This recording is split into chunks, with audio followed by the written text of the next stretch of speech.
Hello, and welcome to Kingston Cougars TV. On today's programme, are pricing cuts making the Kingston cheerleaders have a crash landing, or are they still flying high? we talk with James Mitchell, president of recently established Kingston University's Triathlon Club, whose membership includes an international star. And we fill you in on recent results from various university sports clubs as well as their upcoming fixtures. But first, we go to Richmond Park to Miss Chris Saby and find out what it takes to be an international triathlete. I got into triathlon through my mum. I grew up watching her. She's been doing triathlons for the last 15, 20 years, and watching her has just made me want to give it a go as well. I've competed in triathlon for the last 5, 6 years, and I train regularly now with the local club here in Kingston, and I train with the Kingston Uni Triathlon Club as well. I joined the club last year when it was still a cycling club. I thought, this is great, I've got another social aspect to uni, I can get in there and just try and have a good time with my training in my last year, and it's turned out to be fantastic. My favourite place to train around Kingston would probably be Richmond Park. It's got nice cycling areas, just the lap of the park is really easy to do, and it's quite quiet rather than on the main roads, and also running around Richmond Park is beautiful. I absolutely love it there. I try to train each discipline, so the swimming, the cycling and the running 3 to 4 times, and that amounts to about, if I'm lucky, 12 hours a week. My favourite would definitely be the swimming. I've grown up last probably 17 years of my life swimming. From before I can remember, I was thrown in a pool, and cycling and running just came after naturally with watching my mum. My last competition was back in September. That was the Age Group World Championships in London. Me personally, I did quite well. It was a PB for me on my run and my cycle time. I came 51st in my age group, which is granted out of the world. So 51st at the Olympic distance in the world is not a bad title to have. My next competition is at the end of May. It's a half Ironman. It's more of a warm-up race. I'm not taking it too seriously, but I'm still aiming to do really well in the swimming and really well in the run. My best advice would be to start small. Don't go for anything huge. Try and build yourself up slowly. Don't overdo anything, and especially on race days, don't try anything new. Don't go out and buy a new pair of shoes and try them on race day, because you've not run them in. You don't know how they'll be on a longer run. And definitely watch your nutrition. That's the 4th part of triathlon and probably one of the most important nowadays. Joining us now is James Mitchell, president and founder of Kingston's Triathlon Club. So James, Chris mentioned that the next competition was a half Ironman. What does this consist of? A half Ironman is pretty much one of the hardest competitions you can take part in, only bettered by an Ironman. You're looking at starting off with a 1.9 kilometre swim, which for a normal club swimmer would take over an hour to complete. You then go into a 90 kilometre bike ride. For someone who's just going to go and pick up a bike, a 90 kilometre bike ride will be on its own an incredibly hard challenge. And then you finish off by running a half marathon, which, as many people know, half marathons train, you try and run one of them from scratch. I've just done one last week. It's taken me a year to train for that, just for that one event, and when I finished, I was dead. So to do them consistently straight after each other, no break, just keep going. You can imagine the amount of effort that is involved with. Chris is a phenomenon. We call him the machine, and as you can see why. He does double that on a regular basis, and he does it in time that people can you're just astounded when you see it. He is a one of a kind and a true athlete. Oh gosh, that sounds really tough and a lot of hard work. So why did you decide to set up the Triathlon Club? After my first year at uni, I hadn't really met that many people. I'd always been really sporty and loved taking part in sport, but something that I really wanted to do was take part more in the sports at the university, and I wanted to meet new people. I wanted to get fit, because I come my freshers year with too much drinking, my own food.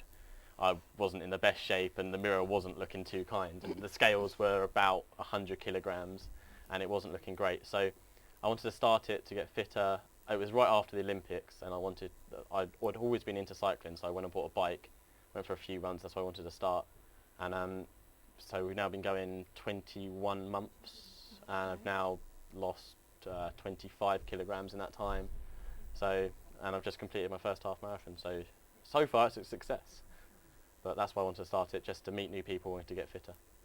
Okay. How often do you train and where?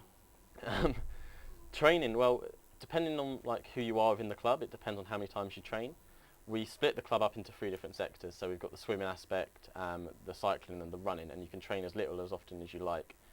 Myself and Chris train the most. I train 8 times a week and Chris trains about 10 times a week. And on a normal week we're averaging about 11 hours of training, hard training, and then 4 hours of recovery training. So up to about 15 hours a week training. And why should people join your club?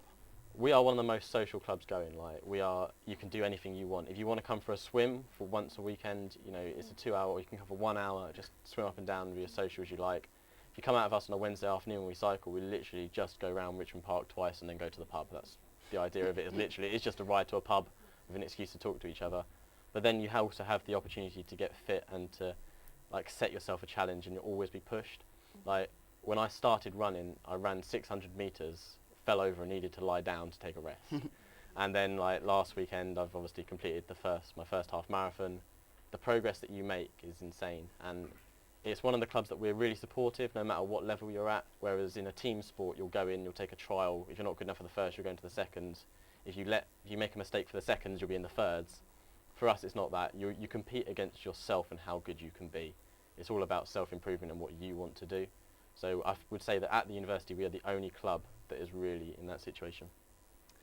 Thank you very much for joining us, and best of luck in your upcoming competitions. Thank you. Results time. And now we look back at the recent triumphs and tragedies of Kingston University's teams. The results are: men's results. Football, Kingston beat Brunel 5-2. Rugby, Kingston beat Reading 28-10. Tennis, Kingston drew with Reading 3-3. Volleyball, Kingston lost to Portsmouth 3-1.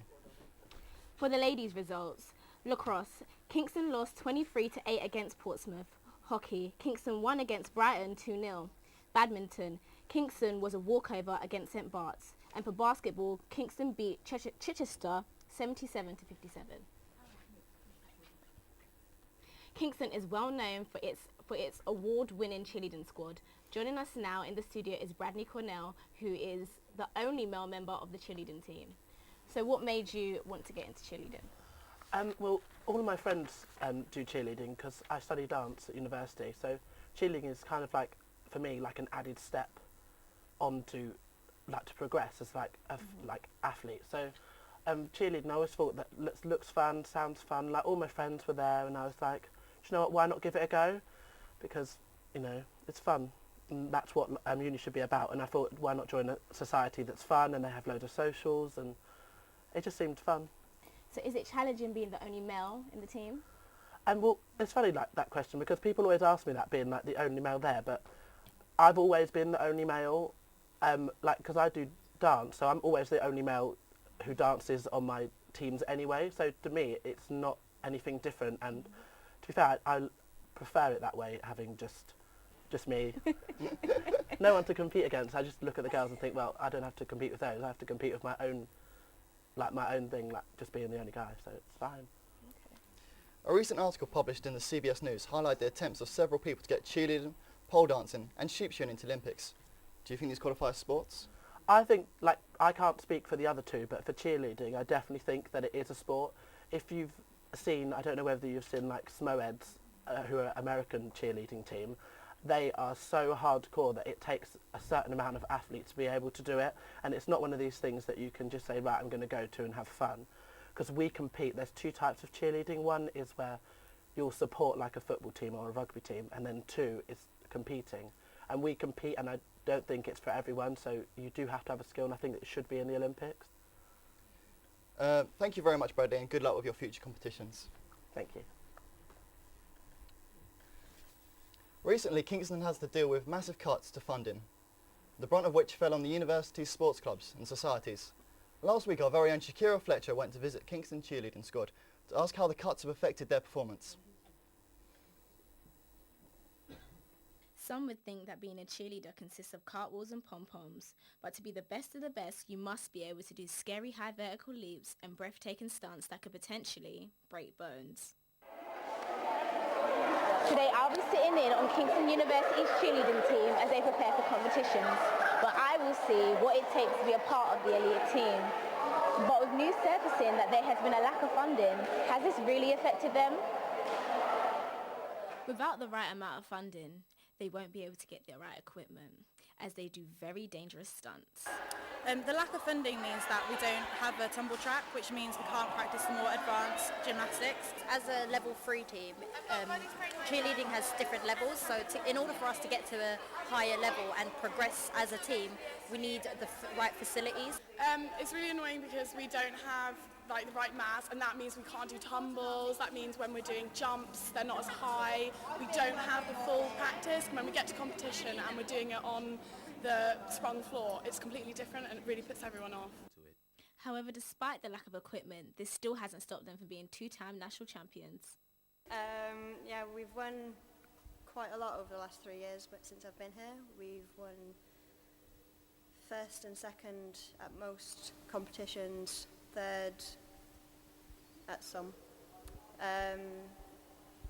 We're two-time national champions last year. We were national champions my first year, twice last year, and we're hoping to get it for a third year. There's no surprise that these cheerleaders have been number one. But who knows, with the right equipment, what they really could accomplish. So today we've seen the Kingston cheerleaders in their rehearsals leading up to competitions. They also let me know how the lack of funding has affected them in their rehearsal time. So hopefully their voices can be heard.